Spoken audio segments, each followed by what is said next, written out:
Hello viewers, আসসালামু আলাইকুম।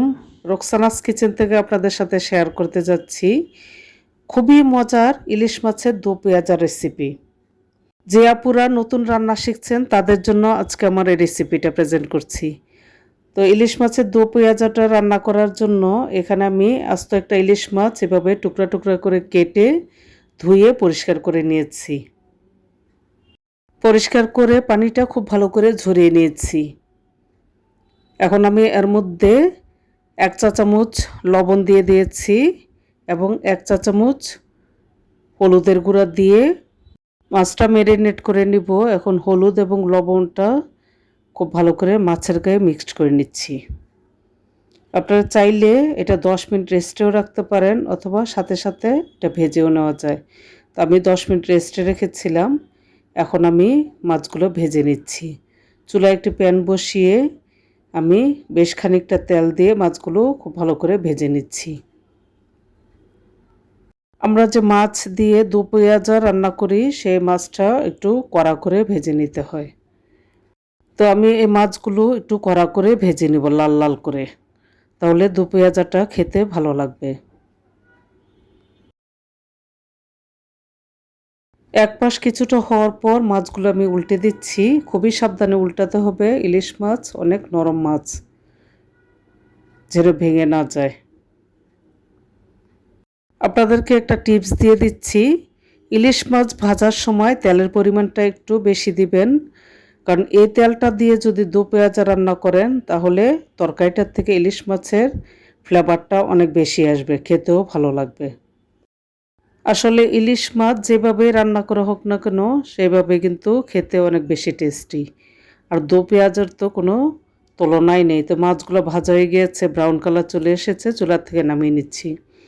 তো চুলা আরেকটি প্যান বসিয়ে আমি সামান্য পরিমাণ তেল দিয়ে দিচ্ছি আর ইলিশ মাছ যে আমি ভেজেছিলাম সেই তেলটাও এর মধ্যে অ্যাড করছি।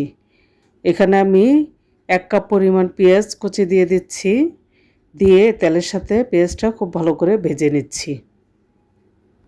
দো পেঁয়াজা রান্না করার সময় কিন্তু পেঁয়াজটা যদি ভালো করে ভাজা না হয় তাহলে কিন্তু তরকারিটা টেস্ট হবে না। পেঁয়াজটা ব্রাউন কালার হওয়া পর্যন্ত ভেজে নিতে হবে। তো আমি পেঁয়াজটা চারদিক দিয়ে নেড়ে চেড়ে দিচ্ছি যেন সব দিক দিয়ে সমানভাবে ভাজা হয়।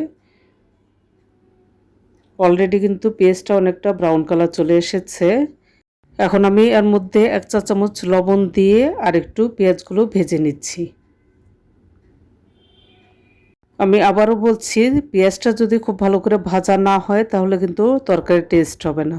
পেঁয়াজগুলো খুব ভালো করে ভাজা হয়ে গিয়েছে। এর মধ্যে আমি 1 চা চামচ মরিচের গুঁড়া, 1 চা চামচ হলুদের গুঁড়া, 1 চা চামচ ধনিয়ার গুঁড়া দিয়ে দিয়েছি, দিয়ে নেড়েচেড়ে মিক্সড করে নিচ্ছি।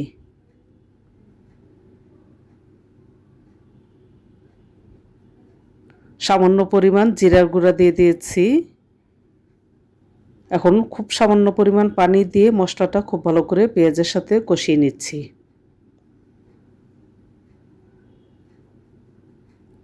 এমনভাবে কষাতে হবে যেন তেলটা উপরে ভেসে ওঠে।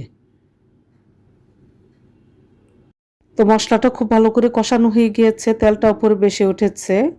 এখন আমি এর মধ্যে 1/2 কাপ পরিমাণ পানি দিয়ে দিচ্ছি।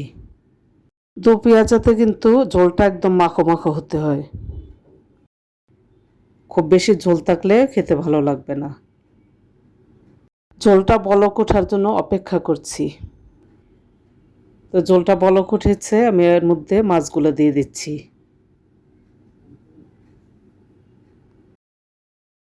এখানে আমি পুরো আস্ত ইলিশ মাছটাই রান্না করে নিচ্ছি।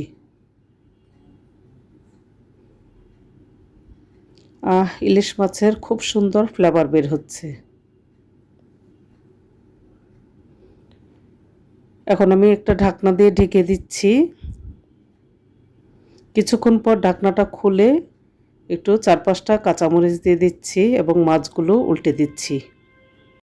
এ পর্যায়ে কিন্তু চুলার আঁচটা মিডিয়াম ফ্লেমে রাখতে হবে। ইলিশ মাছের দো পেঁয়াজা রান্না করতে কিন্তু খুব বেশি সময় লাগে না, আপনি আধা ঘন্টার মধ্যেই রান্না করে ফেলতে পারবেন। তো আমি মাছগুলো উল্টে পাল্টে দিচ্ছি, খুবই সাবধানে উল্টাতে হবে যেন ভেঙে না যায়। আবারও কিছুক্ষণের জন্য আমি ঢেকে দিচ্ছি। এখন কিন্তু আমার রান্নাটা একদম পুরোপুরিভাবে কমপ্লিট, ঝোলটা একদম মাখো মাখো হয়ে এসেছে। এখন আমি চুলাটা বন্ধ করে নিচ্ছি। তো ভিউয়ার্স, খুবই খুবই ইজিভাবে তৈরি হয়ে গেল আমার ইলিশ মাছের দো পেঁয়াজা রেসিপি। তো সবাই ভালো থাকুন, আজকে এই পর্যন্ত, আল্লাহ হাফেজ।